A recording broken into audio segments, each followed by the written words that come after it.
Hello, I'm Leanne. I'm a light worker and mother to 3 special girls. I strive to continue learning, growing, and to collect new skills. I'm a psychic medium, Reiki master teacher, and an Akashic Records reader and healer. I am so excited to share what I've learned, what I'm going to learn, and the ups and downs of life. Thank you for joining me on my journey. Welcome to the Life of a Lightworker podcast. Hello. In this episode, I'm going to be talking about supporting our loved ones when they are struggling. But first, I have a card pull. It is from the Wisdom of the Oracle card, and it's by Colette Baron-Reid. And the card I pulled was Time for a Nap. And reading into the energy of this card, it feels very peaceful, very like we need to take time to sit back and rejuvenate, to take time for ourselves, take time to look inward in order to be able to fully give and to be able to integrate what we have learned and come down in our stress and be more at rest and at peace. And that feels extremely fitting for this episode. So, some of the things that have been going on with me are my oldest, who's almost 11, she'll be 11 by the time this podcast released, she's been going through a lot this summer. And there are some lessons that I need to learn through her lessons.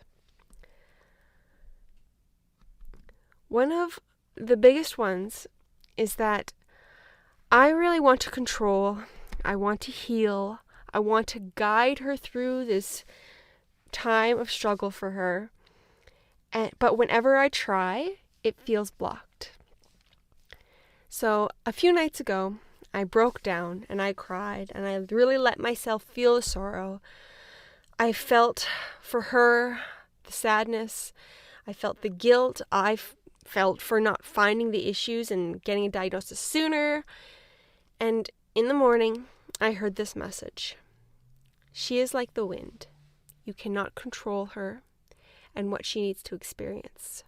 Your job is to support, not to fix. You can't take away her experiences and you can't take away her struggles. You can only be there when they happen. Your only choice is to make it easier or harder. Your job is not to fix, it is to support. This message really helped me release the guilt I was feeling.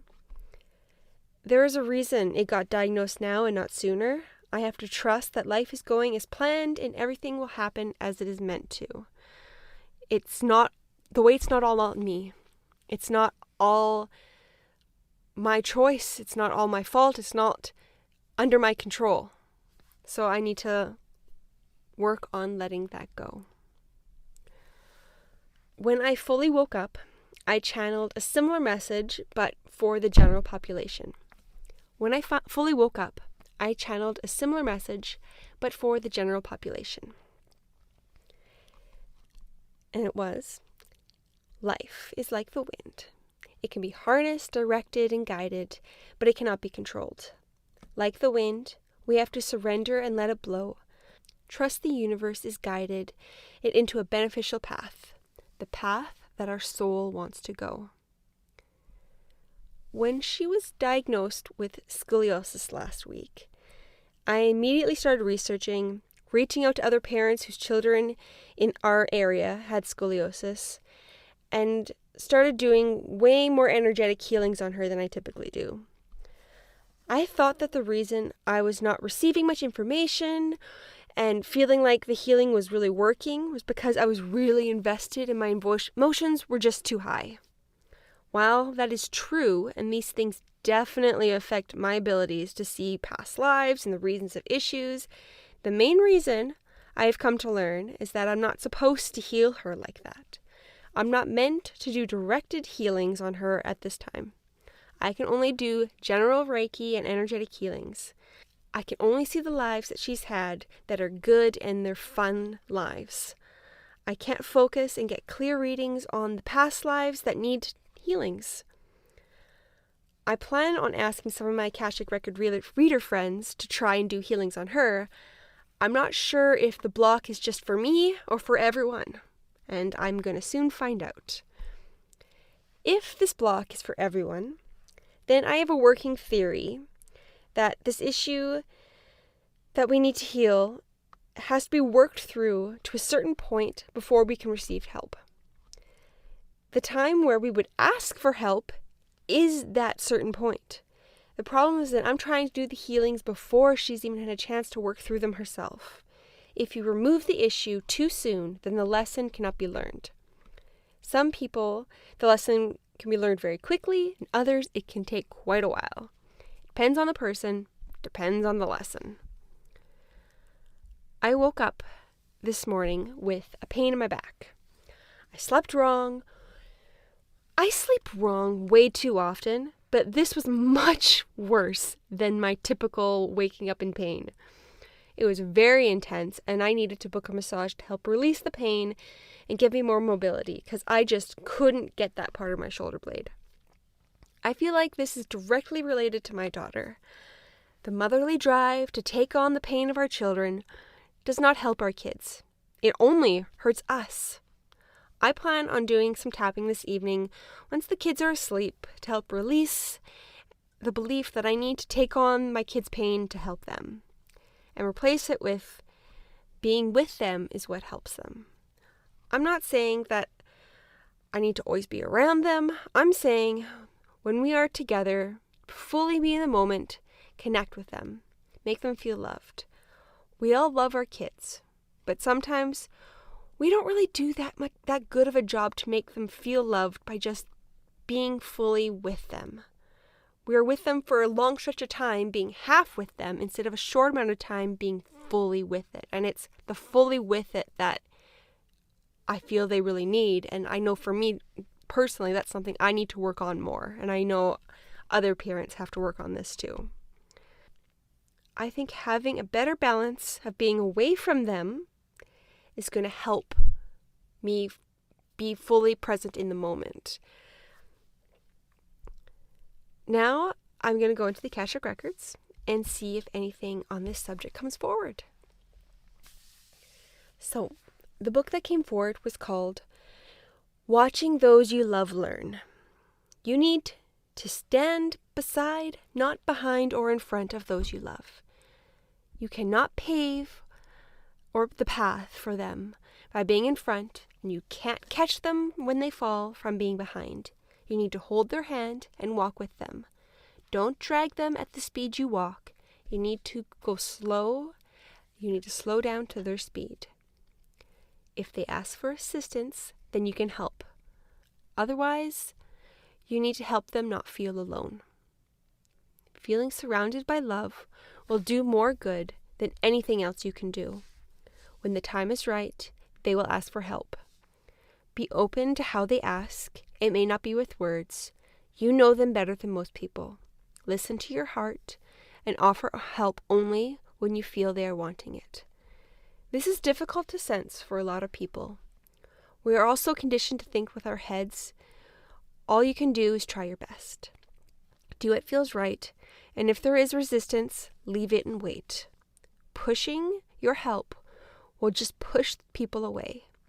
It is important to not focus only on other people and their issues. You need to spend even more time focusing on yourself when there are people in your life having problems and you are supporting them. It can be very draining and you'd fill yourself up more than usual. The more you can build up your inner reserve, the more you can give to others. You should try at least double the personal time you give yourself if you find you are running lower. Focus on the things that increase your inner light, that make you happy, that don't necessarily direct you or focus you away from life, but things that make you smile and bring joy to your life. I definitely feel like what the record said is true for me. I feel like I need to focus more on myself. I was starting to think that I should take some time and focus away from my business and myself and put it into my kids because they were struggling even more. But that didn't feel quite right. The more I am who I'm supposed to be, the more I can give my kids. I feel like this episode was specifically geared towards me and what I'm dealing with right now. But I know there are many people out there with sick, ill, or injured loved ones. It is important for all of us to hear this. Caregiver burnout is running rampant, and society needs to figure out how to support the caregivers to allow them more time for themselves. For myself, the biggest part of my burnout and resentment over the years has been my inability to ask for help. I didn't want to feel like a burden. I didn't want my kids to feel like a burden on somebody else. My kids have always been, in quotes, a bit much for most people. It takes a special person to watch them for longer periods of time. But I'm starting to think that there are more special people out there than I realize. I know I don't have the quote-unquote typical children, but I think I'm worried about them being judged and myself being judged. So I've blocked myself off from finding people who could care for them. Another belief I need to work through. I'm still working through. Looks like I'm going to be doing a lot of tapping and energetic healing on myself tonight. Thank you so much for listening.